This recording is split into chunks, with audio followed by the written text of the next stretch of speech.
नमस्कार दोस्तों। आज 70 बीपीएससी पॉलिटी क्लास छठा है दोस्तों। अगर 1 से 5 तक आप क्लास नहीं देखे तो जाके ज़रूर देखिए दोस्तों। जो आगामी जितने भी एग्ज़ाम हैं दोस्तों, 70 BPSC, UP PCS, RO, ARO, Bihar शिक्षक भर्ती 3.0 सभी के लिए महत्वपूर्ण है। तो आप लोग लगिए अच्छे से। अभी 180 दिन है 70 बीपीएससी होने में, 180 डेज हैं अभी बचा हुआ, 6 मंथ बचा हुआ है दोस्तों। अभी कुछ भी हो सकता है, इसलिए अच्छे से आप लोग तैयारी कीजिए। अभी पीटी मेंस लेके चलिए, इस पर भी मैं वीडियो बनाया हूँ, अगर आप नहीं देखे तो जाके देखिए कि 180 दिन का कैसे क्या प्लान होनी चाहिए। तो आज मैं 47 तक, आर्टिकल 47 तक बता दिया था, आज आर्टिकल 48 से बताऊँगा। आर्टिकल 48 बताऊँगा आज। आर्टिकल 48 में कृषि पशुपालन से संबंधित बात की गई है। क्या की गई है? कृषि और पशुपालन से संबंधित बात की गई है। कृषि और पशुपालन से संबंधित बात की गई है। उसके बाद article 48 A, article 48 clause A. Article 48 clause A क्या कहता है? तो यह राज्य स्टेट की बात करता है। यह स्टेट की बात करता है। क्या करता है? स्टेट की बात। यह राज्य की बात करता है। राज्य का कर्तव्य है, राज्य का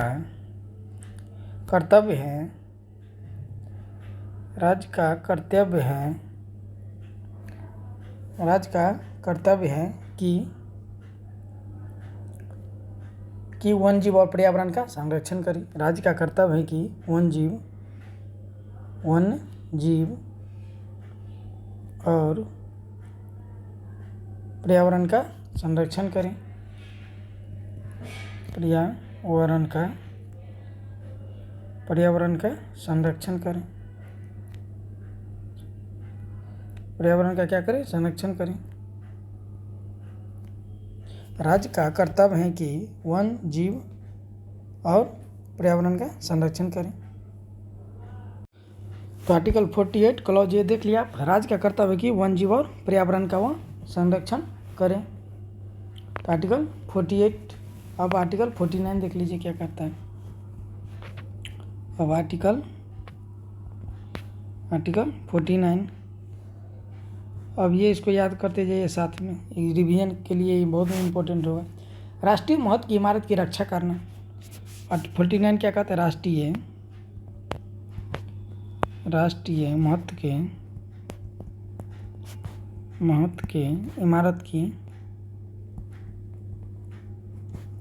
इमारत की रक्षा करना।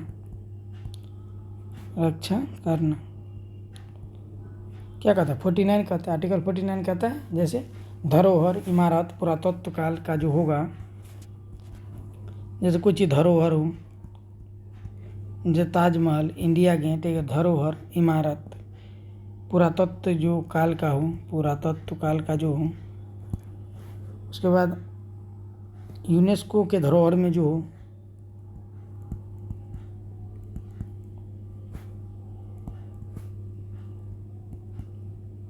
तो इसकी बात करता है। राष्ट्रीय महत्व के इमारत की रक्षा का बात करता है आर्टिकल 49। आर्टिकल 49 इसके बाद क्या आ जाता है? आर्टिकल 50 आ जाता है। आर्टिकल 50। आर्टिकल 50 क्या कहता है देखिए।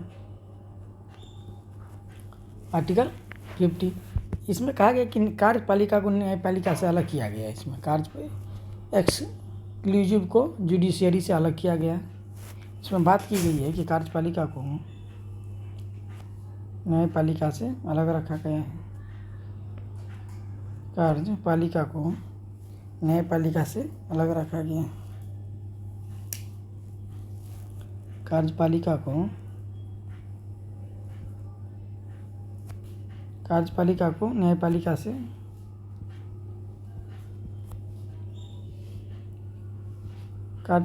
न्यायपालिका से अलग किया गया है। अलग किया गया है, अलग किया गया है, किया गया है।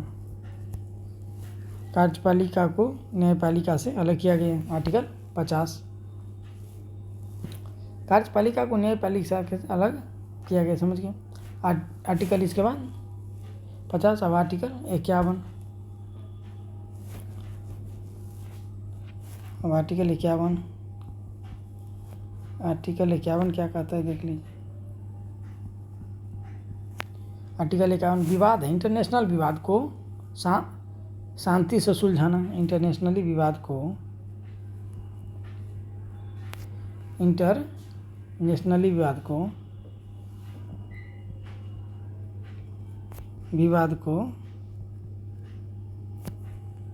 शांतिपूर्ण, इंटरनली विवाद को शांति से सुलझाना, शांति से सुलझाना।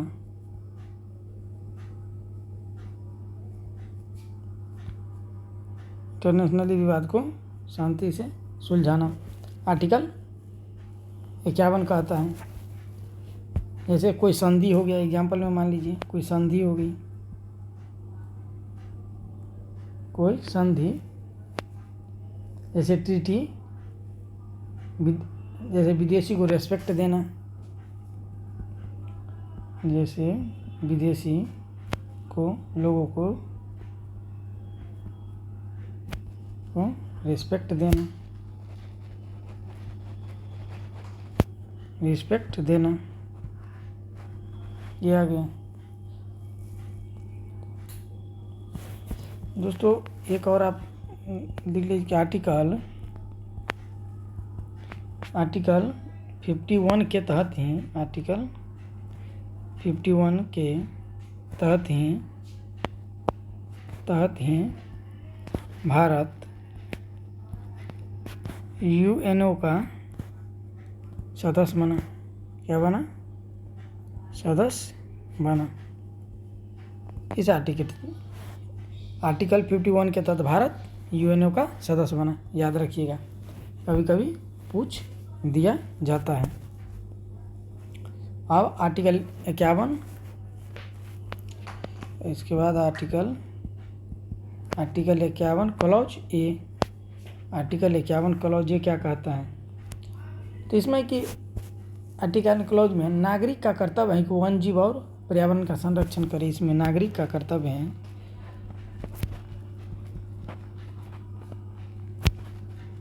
नागरिक का कर्तव्य है कि वन जीव और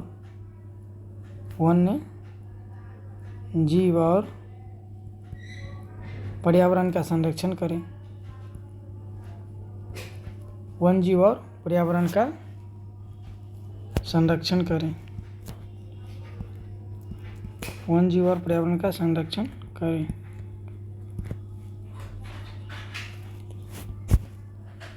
वन जीव और पर्यावरण का संरक्षण करें।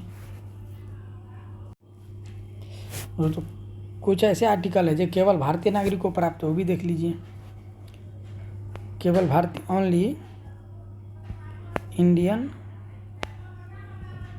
ओनली इंडियन को प्राप्त है, केवल भारतीय को प्राप्त है।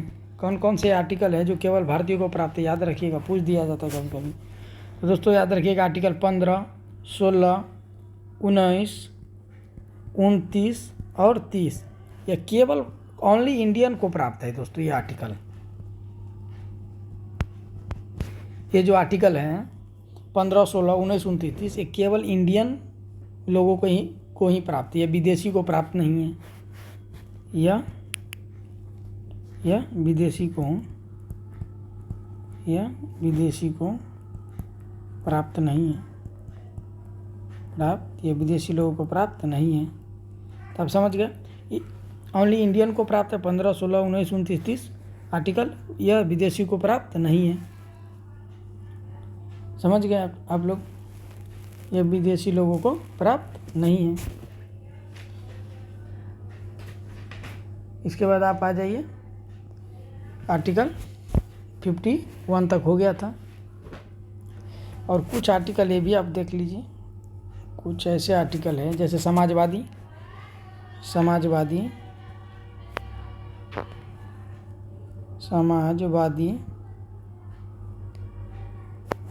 उसके बाद गांधीवादी आर्टिकल, उसे कौन कौन सा आर्टिकल किससे रिलेटेड है? एक वो है उदारवादी। ये आर्टिकल सब किससे रिलेटेड हैं ये मैं दिखाना चाह रहा हूँ। समाजवादी, गांधीवादी और उदारवादी। समाजवादी, गांधीवादी और उदारवादी यह किससे प्राप्त हैं देख लीजिए। ये आर्टिकल कौन से समाजवादी आर्टिकल है, कौन से गांधीवादी है और कौन से उदारवादी है, तो आप देख लीजिए। तो आर्टिकल 38, 39 क, आर्टिकल 39 ए, 41, 42, 43 ए, इतने आर्टिकल समाजवादी आर्टिकल है दोस्तों। इसको माना जाता है कि समाजवादी आर्टिकल से रिलेटेड है ये। 38, 39 A, article 39 clause A, 41, 42, 43 clause A. गांधीवादी आर्टिकल दोस्तों तो 40, आर्टिकल 40, आर्टिकल क्या हो गया 40, आर्टिकल 40, उसके बाद 43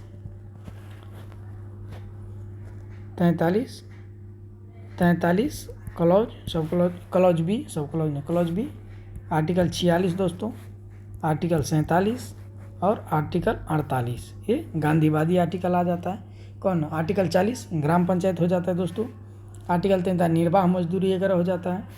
आर्टिकल 43 क्लॉज बी और आर्टिकल 47 और 48 कृषि पशुपालन हो जाता है। तो आप समझ गए कि जितने गांधीवादी आर्टिकल हैं। और उदारवादी आर्टिकल देखिए, उदारवादी आर्टिकल में 44, 45, 48 ए, 49, 50 और 51 उदारवादी में इतने आ जाते हैं। तो समझ गए, समाजवादी, गांधीवादी और उदारवादी में 44, 45, 48 क्लॉजे, 49, 50, 51 इतने आर्टिकल समाजवादी हैं, इतने आर्टिकल, इतने गांधीवादी, इतने उदारवादी। समझ गए।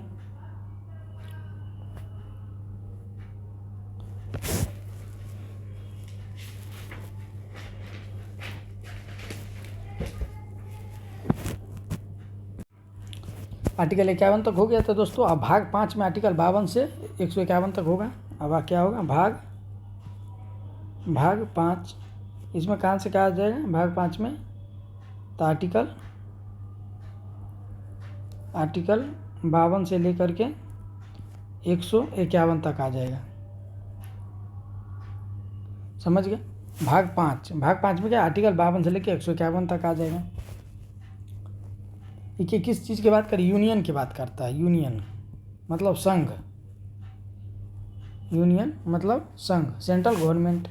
तो राष्ट्रपति 52 से शुरू होता है दोस्तों और 61 तक चलता है राष्ट्रपति, प्रेसिडेंट,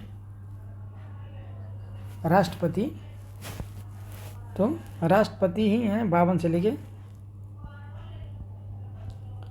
राष्ट्रपति कहाँ से कहाँ तक है? आर्टिकल 52 से लेकर के 61 तक राष्ट्रपति के बारे में ही है। कहाँ से कहाँ तक लेकर? 52 से लेकर 61 तक। याद रखिएगा किसके बारे में बात की गई है? राष्ट्रपति के बारे में, प्रेसिडेंट। 52 से लेकर 61 तक। इसका एक ट्रिक है दोस्तों जो मैं लिख के आपको अभी बता दे रहा हूँ। पकानी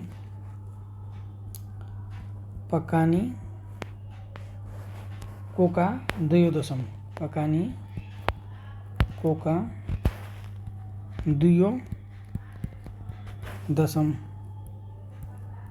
पकानी कोका द्वयोदशम, पकानी कोका द्वयोदशम, पकानी कोका द्वयोदशम मतलब पकानी कोका द्वयोदशम। तो इसमें हो गया 52, 53 और 54 3 गो कोका तो 55 और 56 हो गया। ये दुयो तो 57 और 58 हो गया। दशम मतलब 59 60 61 तो 59 60 और 61 हो गया। समझ गए। 52 से लेके 61 तक है। पकानी कोका दियो दशम तो 52 53 54 दो तो पकानी तो 3 गो हो गया तो 52 53 54 कोका तो 55 56 कोका हो गया। दुयो तो 57 58 दुयो हो गया। दशम मतलब 59 60 61 दशम हो गया। तो प मतलब क्या होगा तो सारा का मैं अलग अलग बताऊंगा आपको अभी। प मतलब पद होगा। राष्ट्रपति जी का क्या होगा पद होगा। का मतलब क्या होगा कार्य पालिका होगा। कार्यपालिका होगा। राष्ट्रपति कार्यपालिका होगा। नी मतलब क्या होगा दोस्तों निर्वाचन होगा। निर्वाचन होगा। तो समझ गए। पकानी तब प मतलब पद का मतलब कार्यपालिका होगा। नी मतलब निर्वाचन। तब प तो एक बार सीधे आप ये याद रखिएगा कि पकानी कोका दियो दशम पकानी कोका दियो दशम पकानी कोका दियो दशम। तब प से शुरू होगा 52 और म पर जाकर खत्म होगा 61। तो ऐसे सजा दीजिएगा 52 53 54 55 56 57 58 59 60 61। तो 52 से लेके 61 तक क्या है राष्ट्रपति के बारे में बात की गई है। तो पकानी कोका दियो दशम प मतलब पद का मतलब कार्यपालिका नी मतलब निर्वाचन। तो यूँ याद हो जाएगा। को मतलब क्या होता है दोस्तों तो कोटा। को मतलब कोटा हो जाएगा। का मतलब क्या हो जाएगा का मतलब कार्यकाल हो जाएगा दोस्तों। कितने कार्यकाल होते कितने समय का कार्यकाल हो जाएगा राष्ट्रपति जी का। दू मतलब क्या होगा दू मतलब तो दोबारा निर्वाचन। दू मतलब दोबारा निर्वाचन निर्वाचन। यो मतलब क्या होता है तो योग्यता हो जाएगी दोस्तों। राष्ट्रपति बनने के लिए कुछ योग्यता होनी चाहिए। द मतलब क्या हो जाएगा दोस्तों दशा हो जाएगी। स मतलब क्या हो जाएगा दोस्तों शपथ हो जाएगा ना। राष्ट्रपति बनिएगा तो शपथ लीजिएगा ना। म मतलब महाभियोग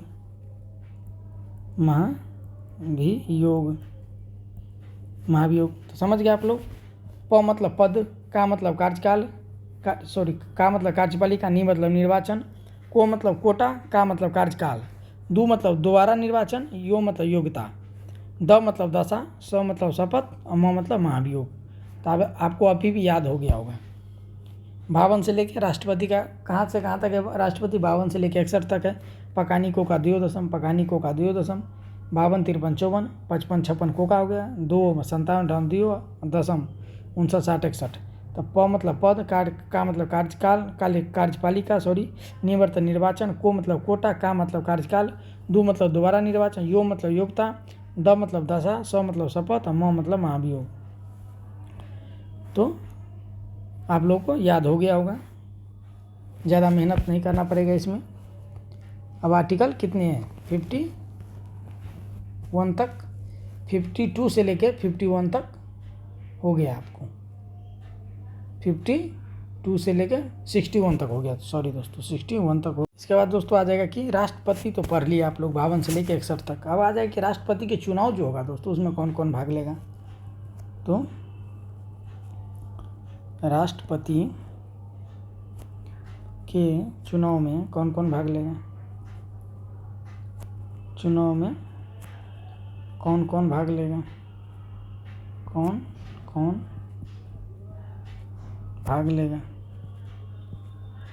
कौन कौन भाग लेगा। तो अब देख लीजिए राष्ट्रपति के चुनाव में कौन कौन भाग लेगा। राष्ट्रपति के चुनाव में कौन कौन भाग लेगा। तो दोस्तों एक ये घर बना दीजिए। इस घर में क्या क्या है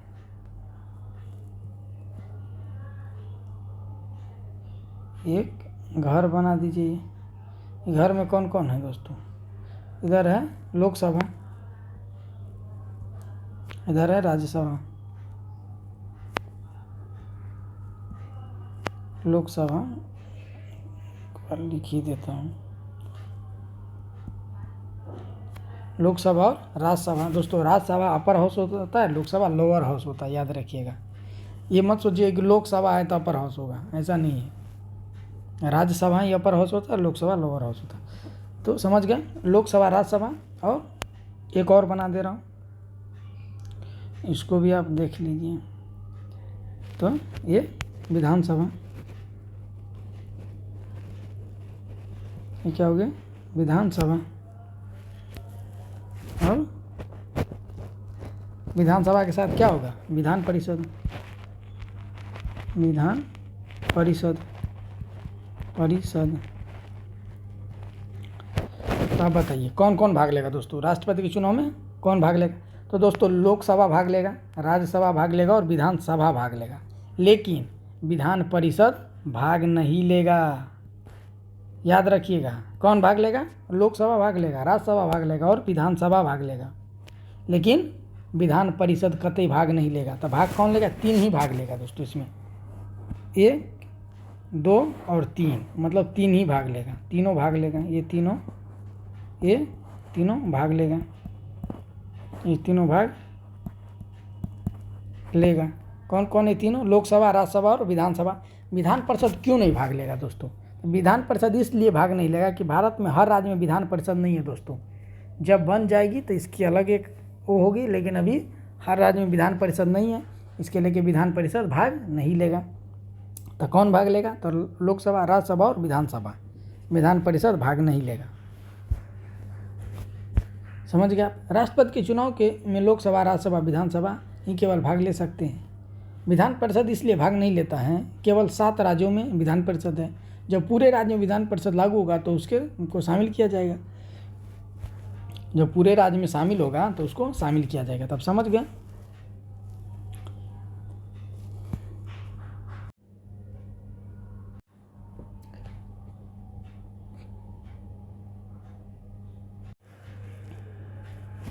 दोस्तों राष्ट्रपति के चुनाव, राष्ट्रपति द्वारा 2 एंग्लो इंडियन को मनोनीत किया जाता है। हालांकि अब हटा दिया गया है, पहले ऐसा होता था। ये राष्ट्रपति के चुनाव में भाग नहीं लेगा दोस्तों, भाग नहीं लेगा। तो आप पूछिएगा क्यों नहीं भाग लेगा, 2 एंग्लो इंडियन जो होता था वो भाग क्यों नहीं लेता था। इसलिए नहीं लेता था दोस्तों क्योंकि वो राष्ट्रपति के द्वारा ही चुना जाता है। एक राष्ट्रपति के द्वारा किसी व्यक्ति को चुना जाएगा तो स्वाभाविक वो राष्ट्रपति को ही वोट करेंगे, इसलिए एंग्लो इंडियन को वोट करने का अधिकार भाग नहीं लेगा, वो अधिकार नहीं दिया गया था। राष्ट्रपति के 2 एंग्लो इंडियन को मनोनीत किया जाता है, वो लेकिन राष्ट्रपति के चुनाव में भाग नहीं ले सकते यह, क्योंकि अगर भाग लेगा तो स्वाभाविक से राष्ट्रपति को यह करेगा, इसलिए इसको भाग लेने नहीं दिया जाता, यह भाग नहीं ले सकते हैं। 12 मनोनीत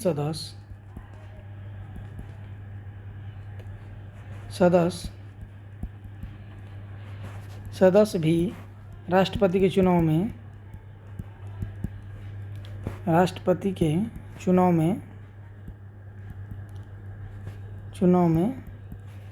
भाग नहीं ले सकते हैं, भाग नहीं ले 12 मनोनीत, क्योंकि राष्ट्रपति द्वारा ही मनोनीत किया जाता है। वो 12 सदस्य को भी राष्ट्रपति द्वारा मनोनीत किया जाता है। साधारण सी बात सोचिए ना दोस्तों, को जो भी राष्ट्रपति द्वारा मनोनीत किया जाएगा ना, उसको इसमें भाग नहीं ले सकता है, वो उसको भाग नहीं लेने दिया जाएगा। 2 एंग्लो इंडियन भी भाग इसलिए नहीं ले पा रहे थे दोस्तों क्योंकि अब राष्ट्रपति द्वारा मनोनीत किए जाते हैं। 12 सदस्य भी राष्ट्रपति द्वारा मनोनीत किए जा रहे हैं, इसलिए लोग भाग नहीं ले सकते हैं। अब भाग ले कौन सकते, तो लोकसभा, राज्यसभा, विधानसभा। विधान परिषद क्यों नहीं लेंगे, क्योंकि 7 ही राज्य में विधान परिषद है। 7 राज्य, अगर पूरे राज्य में होगा तो इस पर विचार किया जाएगा तो भाग ले सकते हैं, लेकिन अभी फिलहाल नहीं ले सकते। 2 एंग्लो इंडियन को भी हटा दिया गया अभी। तो इतना आप लोग समझ गए। 12 मनोनीत सदस्य को राष्ट्रपति चुनाव में भाग नहीं ले सकते हैं क्योंकि वह राष्ट्रपति के द्वारा ही चुना जाता है। अभी एक ये भी देख लीजिए, राष्ट्रपति का चुनाव क्या होता है। राष्ट्रपति का चुनाव एकल, इसमें भी आप लोगों को कन्फ्यूजन रहता होगा। राष्ट्रपति का चुनाव एकल, तो राष्ट्रपति का चुनाव एकल संक्रमणीय मत पति के माध्यम से होता है और अप्रत्यक्ष होता है। क्या होता है? अप्रत्यक्ष होता है। क्या होता है? अप्रत्यक्ष होता है। अप्रत्यक्ष होता है। एग्जाम्पल में आप देख लीजिए कि अगर 4 कैंडिडेट चुनाव में खड़ा है, अगर 4 कैंडिडेट चुनाव में खड़ा है,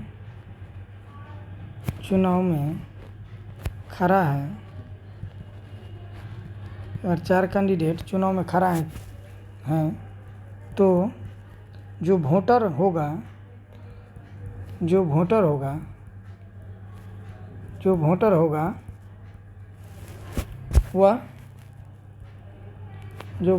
वह 4 कैंडिडेट को वोट देगा।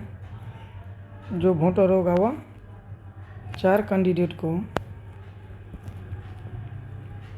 वोट देगा।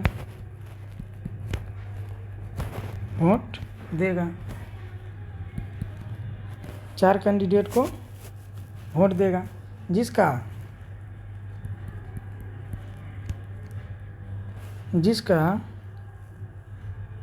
फर्स्ट, सेकेंड, थर्ड, फोर्थ के आधार पर जीतेगा। फर्स्ट, सेकेंड, थर्ड और फोर्थ के आधार पर जीतेगा।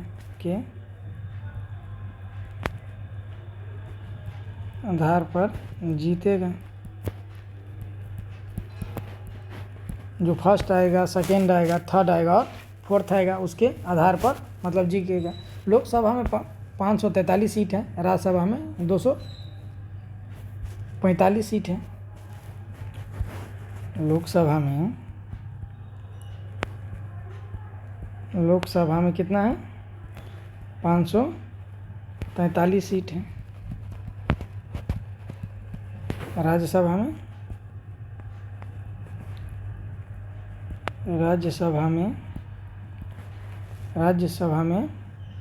245 सीट है।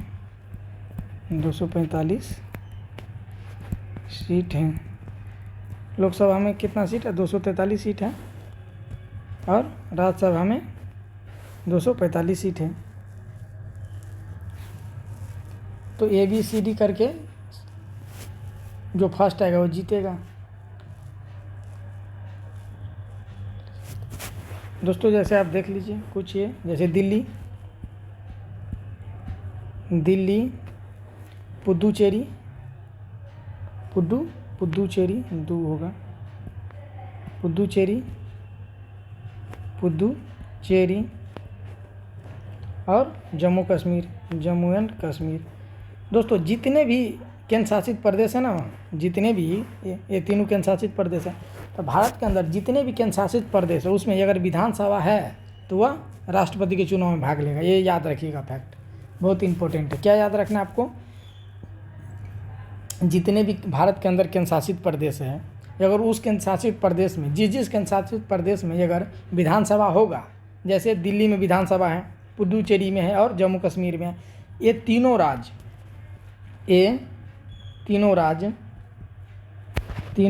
केंद्र शासित प्रदेश होते हुए भी ये तीनों राज्य राष्ट्रपति के चुनाव में भाग ले सकते हैं। क्यों ले सकते हैं केंद्र शासित प्रदेश होते हुए? इसलिए क्योंकि यह इस राज्य में विधानसभा है। दोस्तों क्या है? विधानसभा। बार बार बोल रहा हूँ, ये तीनों राज्य राष्ट्रपति के चुनाव में भाग ले सकते हैं। चुनाव में क्या कर सकते हैं? भाग ले सकते हैं। क्या कर सकते हैं? भाग ले सकते हैं। ये तीनों राज्य राष्ट्रपति के चुनाव में भाग ले सकते हैं। कौन? दिल्ली, पुदुचेरी और जम्मू कश्मीर। याद रखिएगा। लेकिन अगर किसी राज्य का विधानसभा भंग हो गया हो तो वह राष्ट्रपति के चुनाव भाग नहीं ले सकते हैं। इसमें भी एक कंडीशन है। अगर याद रखिएगा, किसी राज्य का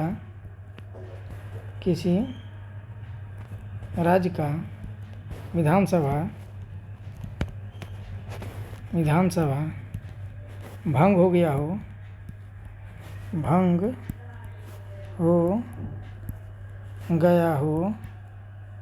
तो अगर किसी राज्य का विधानसभा भंग हो गया हो तो वह, अगर किसी राज्य का विधानसभा भंग हो गया हो तो वह राष्ट्रपति के चुनाव में भाग नहीं ले सकते। वह राष्ट्रपति के चुनाव में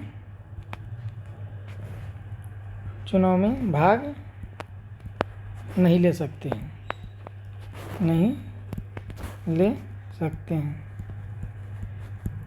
मान लीजिए कि राष्ट्रपति के चुनाव होने वाला है, उससे पहले किसी विधानसभा का, राज्य का विधानसभा भंग हो गया हो, भंग हो गया तो पावर ख़त्म होगी दोस्तों, साधारण सी बात है। अगर पावर ख़त्म होगी, उसके कुछ पावर नहीं, तो वो राष्ट्रपति के चुनाव में भाग नहीं ले सकते। वहीं मैं यहाँ लिख दिया कि अगर किसी राज्य का विधानसभा भंग हो गया हो तो वह राष्ट्रपति के चुनाव में भाग नहीं ले सकते हैं, क्योंकि भंग होने के बाद तो पावर ही सीज हो जाती है दोस्तों, राष्ट्रपति शासन लग जाता है। तो राष्ट्रपति शासन अगर लग गई तो कहाँ से ले पाएगा, समझ गए। तो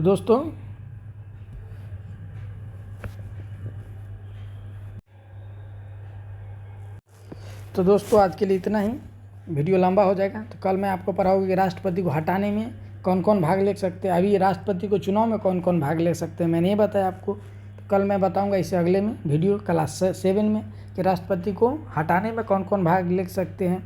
राष्ट्रपति का महाभियोग भी लगाया जा सकता है, संयुक्त अधिवेशन राष्ट्रपति ही बुलाते हैं। तो ये सारे बात अगले वीडियो में पढ़ाया जाएगा, क्योंकि वीडियो लंबा हो जाएगा। तो आज के लिए इतना ही। अगर वीडियो को पहली बार देख रहे हो दोस्तों, लाइक सब्सक्राइब और शेयर ज़रूर करें, और टारगेट 70 बीपीएससी रखिए, और जम के पढ़िए। अभी 6 महीना है, पीटी मेंस दोनों लेके चलिए। मैं बार बार रिपीट कर रहा हूँ,